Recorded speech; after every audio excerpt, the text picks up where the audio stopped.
Bismillahirrahmanirrahim. Assalamualaikum warahmatullahi wabarakatuh.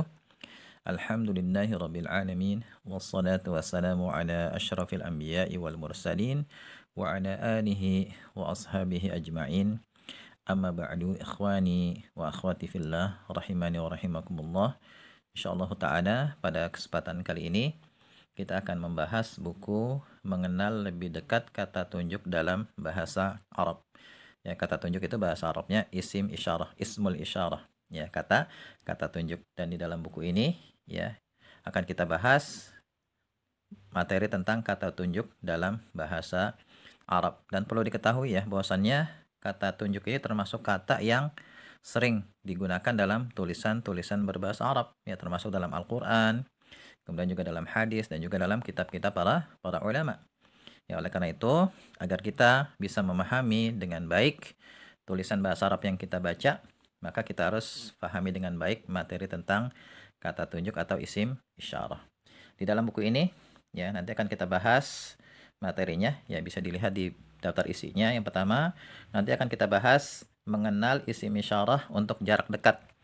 Karena nanti isim isyarah atau kata tunjuk ini ada yang penggunaannya untuk benda yang dekat dan ada yang digunakan untuk benda yang jauh. Nanti akan kita bahas pada bab 1 isim isyarah untuk jarak dekat.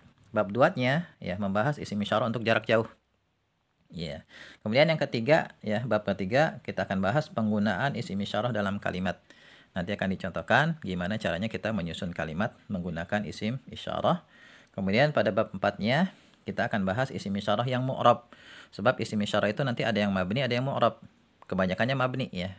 Nanti akan kita bahas juga yang mu'rab itu seperti apa dan contoh penggunaannya dalam kalimat.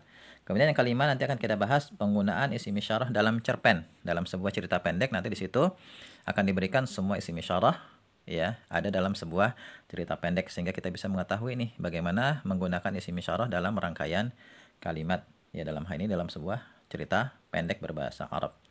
Kemudian yang keenam nanti akan kita bahas ya penggunaan isim isyarah dalam percakapan. Nanti akan diberikan contoh nih gimana caranya kita bersoal jawab menggunakan isim isyarah, dan ini nanti bisa kita praktikkan di kelas.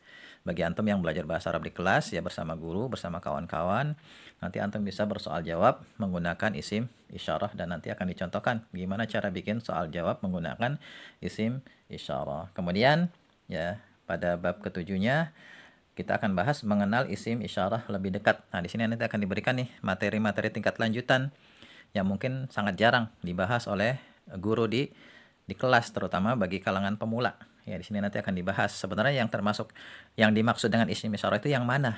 Itu akan dibahas di sini. Ya. Kemudian pada bab 8-nya akan dibahas isim isyarah zalika yang diterjemahkan dengan ini. Ya, dalam surat Al-Baqarah antum bisa lihat tuh. Di ayat pertama kedua ya alif lam mim zalikal kitabu la raiba fihi hudal lil muttaqin. Di situ zalika kan selama ini kita taunya zalika itu. Tapi di dalam surat Al-Baqarah ini diterjemahkan ini. Antum bisa cek tuh di mushaf terjemahnya. Diterjemahkan ini. Kenapa diterjemahkan ini? Nah, ini akan dibahas pada bab ke-8. Kemudian pada bab 9-nya akan kita bahas tujuan penyebutan isim isyarah. Ya, apa tujuan digunakan isim isyarah dalam kalimat? Ya, diantaranya nanti akan dijelaskan bahwasanya diantara tujuan penyebutan isim isyarah adalah untuk pengagungan. Ada juga yang sebaliknya untuk penghinaan. Nanti akan dibahas dan juga diberikan contohnya. Kemudian yang terakhir akan dibahas pada bab 10 i'rab isim isyarah. Gimana caranya kita mengi'rab isim isyarah. Nah, ini 10 bab yang akan dibahas di buku ini, dan e-booknya ini bisa didapatkan ya, bisa di-download. Linknya ada di bagian deskripsi ya. Kalau antum pengen mendapatkan e-booknya, silahkan lihat bagian deskripsi, antum klik link yang diberikan. Ya, barangkali ini ya sedikit muqaddimah dari saya sebelum kita mempelajari materi demi materi yang ada dalam buku ini. Ya, semoga kita diberi kemudahan untuk memahami isi buku ini ya dari awal sampai akhir, dan juga semoga kita diberi kemudahan untuk mempelajari bahasa Arab, memahami bahasa Arab dan juga ilmu-ilmu yang bermanfaat lainnya. Ya, kurang lebihnya saya mohon maaf ya. Billahi taufiq wal hidayah. Wassalamualaikum warahmatullahi wabarakatuh.